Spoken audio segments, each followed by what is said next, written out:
வணக்கம் சொந்தங்களே, இது உங்கள் கிராமத்து பூங்குயில் சேனல். இன்றைக்கி கிராமத்து பூங்குயில் சேனலில் என்னோடய டே இன் மை லைஃப் தான் பார்க்க போகிறீங்கங்க. எங்கள் தோட்டத்துக்கு பக்கத்தில் ஒரு இலந்த பழம் மரம் இருக்குது. அங்கே போய் சரி இலந்த பழம் பொறிக்கலாம் அப்படின்னு சொல்லிட்டு நாங்கள் போயிட்டுருக்கோம். நானே, எங்கள் வீட்டுக்காரரு, எங்கள் மாமியார் 3 பேர் நாங்கள் போய் பொறிச்சிட்டு வரலாம் அப்படின்ட்டு போனோங்க. இங்கே தாங்க அந்த மரம் இருக்குது. எத்தனை பேர்த்துக்கு இலந்த பழம் ரொம்ப பிடிக்கும்னு சொல்லுங்கள், கமெண்ட் பண்ணுங்கள்.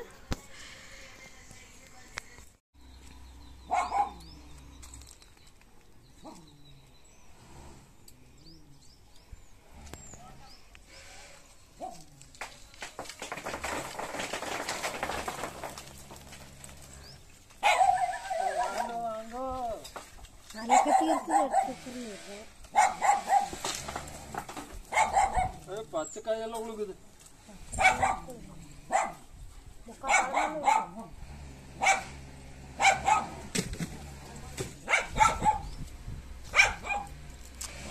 மறுபடியும் ஒரு டைம் குளுக்குங்க.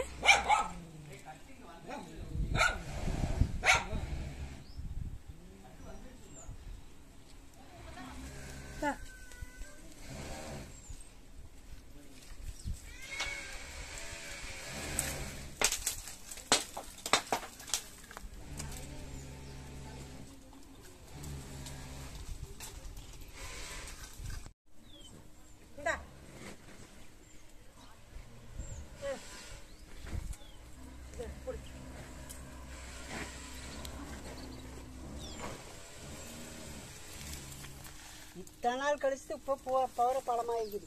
இதுக்கு முன்னாடி பழமே வரல.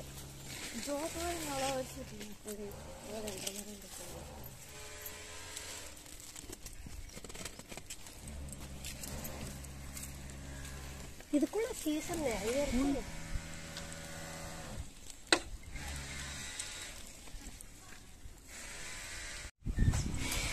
ஒரு வழியாக கீழே விழுந்த இலந்த பழத்தை எல்லாம் பொறுக்கி எடுத்துட்டோங்க நாங்கள் 3 பேரும். அப்புறம் வீட்டுக்கு வந்தோம்.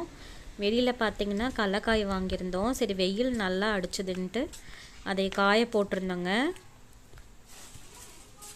எங்கள் அம்மா அந்த இலந்த பழத்தில் இலந்த வடை செஞ்சு கொடுக்குறேன் அப்படின்னு சொல்லியிருந்தாங்க.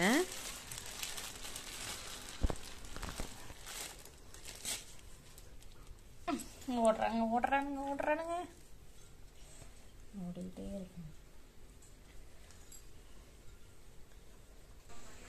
இப்போ நாங்கள் நான், எங்கள் வீட்டுக்காரரு, எங்கள் மாமியார், மாமனார் ஒரு ரிலேஷன் வீட்டுக்கு போகலான்னு சொல்லிட்டு கிளம்பிட்டோங்க.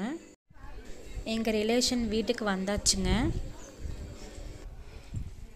எங்கள் கிராமத்துக்கு பக்கத்து கிராமங்க, பசூர் கிராமம், பசூர் வில்லேஜ். அது சரி, போய் பார்த்துட்டு வரலாம் அப்படின்ட்டு நாங்கள் எல்லோரும் கிளம்பிட்டோங்க. ஈவினிங் டைம் கிளம்புனோம்.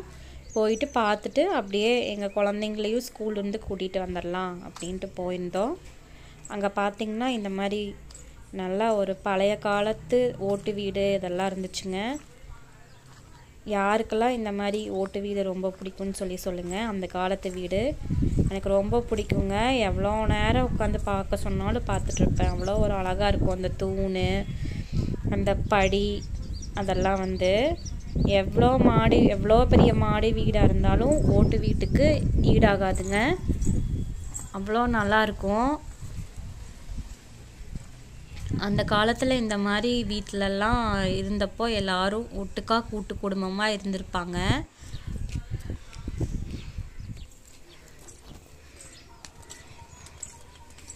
இதுதாங்க பசூர் வில்லேஜ்.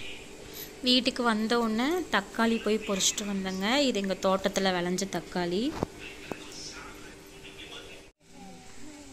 எங்கள் வீட்டுக்காரரும் எங்கள் பாப்பாவும் சேர்ந்து அந்த ராணு டான்ஸ் ஆடிட்டு இருந்தாங்க. எங்கள் சேனல் உங்களுக்கு ரொம்ப பிடிச்சிருந்துன்னா லைக் பண்ணுங்கள், ஷேர் பண்ணுங்கள், கமெண்ட் பண்ணுங்கள். பக்கத்தில் இருக்க பெல் ஐக்கானை கிளிக் பண்ணுங்கள். அப்போ தான் நான் போடுற வீடியோஸ் உங்களுக்கு நோட்டிஃபிகேஷனாக வரும். நான் போட்ட ஷார்ட்ஸையும் கண்டிப்பாக பாருங்கங்க. நன்றி.